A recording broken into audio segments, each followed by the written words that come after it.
What's going on, everybody? C4 here, and today we are continuing with our 32-team 7-round mock draft. And as of the 24th of March, I'm recording a lot of these today, so I think I might be getting sick. And we are looking at the team that's holding on to the 20th pick, and that is the Detroit Lions.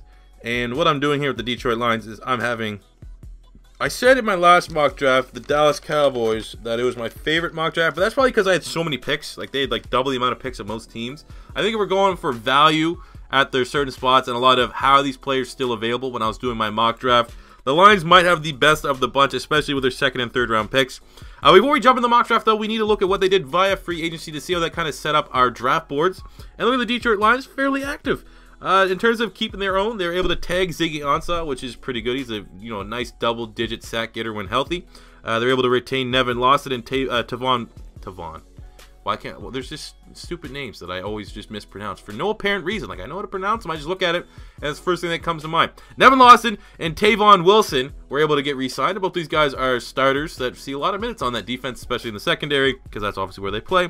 They're able to add in Devin Kennard from the New York Giants. He'll probably be a starting outside linebacker. LeGarrette Blount coming over from my Philadelphia Eagles. Don't necessarily know if he's going to be the guy to break the 100-yard rusher curse. We'll see if we can help that out in the draft a little bit. But he's good depth to have. Nice rotational running back that will definitely be able to move the chains and have a couple wow runs throughout the season, even though he's up there in age. And they brought in Sylvester Williams as a defensive tackle, depth type guy, nose tackle from the Tennessee Titans. What they lost is Haloti Ngata to my Philadelphia Eagles. Thank you very much. Eric Ebron, they decided to cut him. I think Ebron ended up signing with the Colts. But basically, really good athlete, had some big games here and there, but really inconsistent hands, and definitely is probably worthy of the bust tag. I think. I know Detroit Lion fans wouldn't hesitate whatsoever to say that, but from an outsider looking in, I'd just say he was all right. Definitely not first round value, but to say he was an absolute bust, I think that might be a little far because he had some productive seasons. And they lost linebacker Tahir Whitehead, which is definitely the biggest loss, I think, of the bunch. Probably was their best, if not second best linebacker last year after my boy Jarrad Davis. So that being said, knowing that the Lions are, low-key closet Florida Gator fans, I appreciate you guys, getting Jarrad Davis and Tease Tabor last year. We're jumping up with a Gator here at the 20th pick.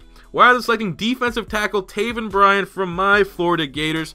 Looking at the roster, again, I'm higher on him than most, so this is slightly biased, but I've been trying my best to ask Detroit Lion fans. There's actually quite a few of you guys that follow me on Twitter, which is at PapaXC4, for those of you that don't know. What do you guys think about Shaun Robinson? Because currently this second round pick in 2016 is going to be their big name, you would say, in the interior. And they say he's been all right. There's some upside there, but not a finished product yet.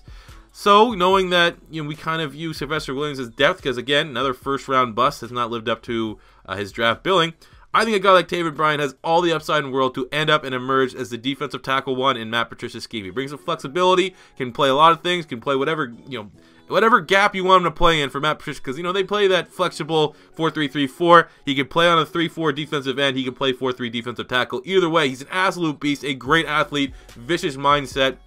I can tell you right now, as a Gator fan that watched all the games last year, his game against Kentucky was so dominant. I cannot remember a time that a player on the defensive front for the Gators, who produce a lot of defensive talent in the NFL, looked as dominant. Now, I'm not going to come out and say, he's in the mix with, like, say, Sharif Floyd, Dante Fowler for, like, really good defensive ends that come from Florida.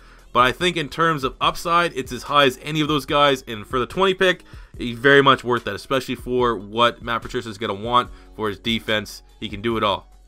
Moving to the second round at pick 51, I think when you look at my mock draft, if you're keeping a track at home and trying to keep up with all the picks, it's probably the best pick in terms of value out of the entire mock draft. I know, when he was here, I was like, all right, we need to go this position for the Detroit Lions, right?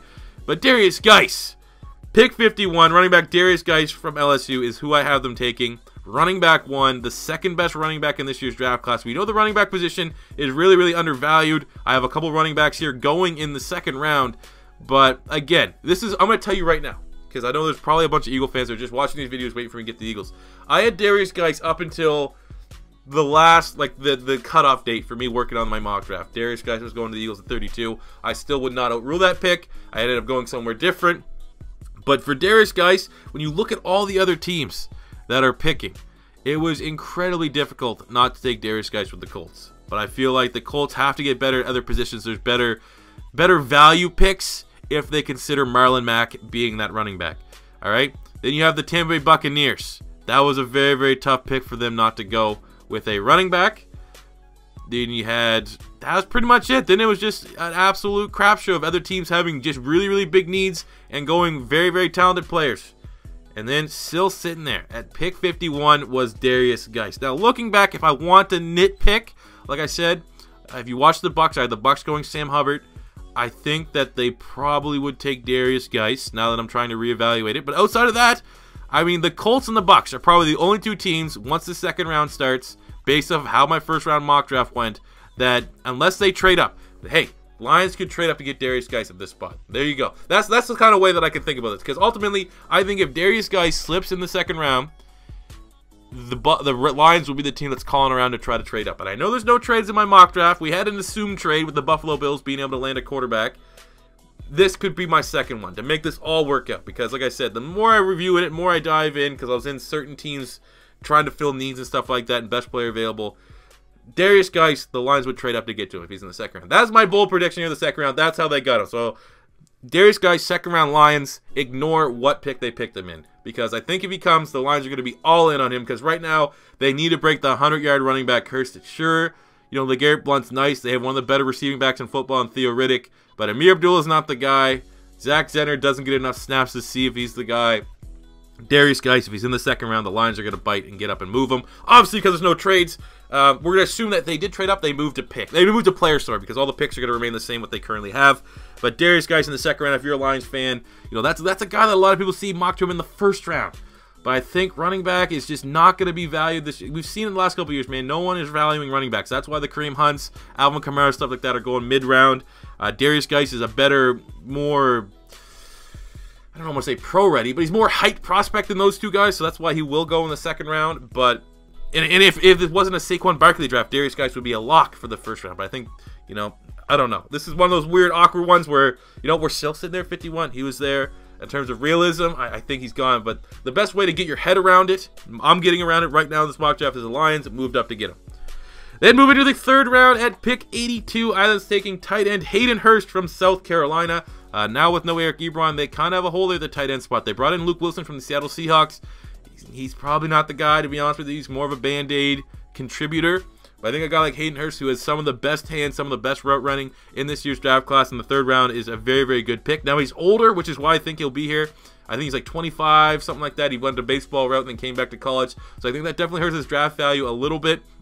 But ultimately, I think he will go in this third round. And a team like Detroit looking for a new guy at tight end, being able in the third round to get a guy that could very well emerge as tight end one for your team. Great value pick. How about Matt Stafford? Going to the fourth round, pick 117, I had them taking safety Terrell Edmunds from Virginia Tech. Yes, Tremaine's brother. I think he comes in this roster and can be the backup free safety to Glover Quinn. Again, I think the safeties is a low-key position the Lions should focus on because they're old. They have some old guys there.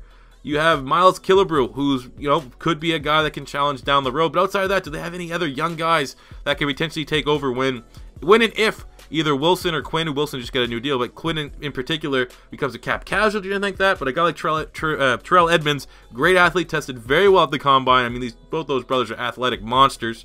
So I think here it's a good value pick. Plus, he'll definitely crack the final 53, add some much-needed special teams help. Good pick.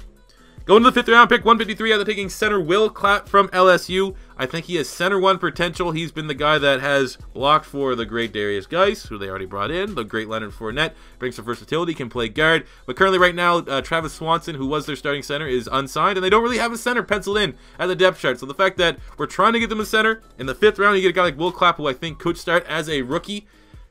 Boom, home run. Home run. See that going over the fence? That's a home run pick for Matt Patricia and Jim Bob Cooter and the Detroit Lions. And then finish up the draft here in the seventh round, staying in state, pick 237. Either taking defensive end Joe Ostman from Central Michigan. I think he comes in his defensive end 4. He is one of my seventh round undrafted sleepers. Big fan of him. You want to know why? Here's his stats. No one's talking about him. He's, you know, an average athlete. He's more of a technician type. He's not going to get, you know, oh my God, look at his 40 or look at his bench press. Here was his production last year at Central Michigan. 19.5 tackles for loss, 13 sacks in a single season. Like, those are career numbers for some players. Like, I think if you took like the career numbers for like Arden Key, it's probably kind of similar to what he did last season. So I think in terms of production, in terms of technical ability, I think he could be defensive end 3. You have Zettel on one side, Onsa on the other. You would assume Kerry Hyder would be the top defensive end depth. Put in Ospin there. Crack the final 53 as a 7th round pick and be a contributor in the NFL. I mean, his tape, you know, it's easy to make the comparison to say like a Rob Ninkovich type, but that's what he could be here for Matt Patricia if he wants to try to find someone that can play that role. And in the 7th round, home run. Bunch of home runs here. So there you go, guys. That is my Detroit Lions mock draft. Again, you know, you just got to use your slight imagination here because I said there's no trades at the top. But again, I'm very, very confident that if Darius Guice slips past my Philadelphia Eagles at 32, if he goes out of the first round, the Lions are going to be doing everything in their power to trade up. I remember I was watching behind the scenes of All or Nothing with the Arizona Cardinals. There's a little tangent to end this video. And it was the Cardinals were trying to trade up to get Amir Abdullah. And the Detroit Lions desperately need a running back. They traded up. They got Amir Abdullah. It didn't work out. And then obviously the Cardinals got a guy named David Johnson. And things worked out for the better. But the Detroit Lions were aggressively trying to move up when a running back they like slipped. History repeats itself. And they do everything they can to get up and get Darius Guice. So there you go, guys. Like I said, there's my Detroit Lions mock draft. If you have your own Detroit Lions mock draft, let me know in the comment section below what it is, and we can do a nice little comparison. If you agree or disagree with any of the picks you see here today, let me know. If it's your first time stopping by, don't be afraid to hit that subscribe button, smash the like button if you enjoyed. And until next time, it's C4 saying peace out.